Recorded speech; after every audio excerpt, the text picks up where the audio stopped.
Kahve içer misiniz? Kahve? Çıkalım yani zaman Dar. Yani karanlığa kalmayı özlediğimiz için ben çok...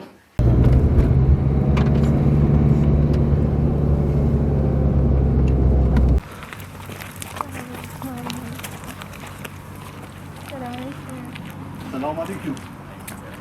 Sadece annem babam var işte. Bir iyileşmişler. Evet. Üniversiteye giden abileri var. Şu an. İstanbul'dan. Hangi ildi? Bölüm... Aleykümselam, buyurun. Amca nasılsınız? İyi misiniz? Nasıl? Hoş bulduk. İyisin inşallah. Allah'ın özgüne şükürler olsun. Buyurun. Hay maşallah. Barekallah. Nasıl? İsmin ne senin? Seviler. Tamam mı canım? Hadi canım bu da senin yavrun. Tamam, sen yüklediği zaman bana atarsın. Tamam, yüklendiği zaman bana. Genelinde. Kutuyu da açabilirsin. Ben dedim Derlen bunu çok... Özellikle sizleri ziyarete geldiler. Ziyaret Nasılsınız? Nasılsınız? Yavrum. Senin yüzünü çekmeye merak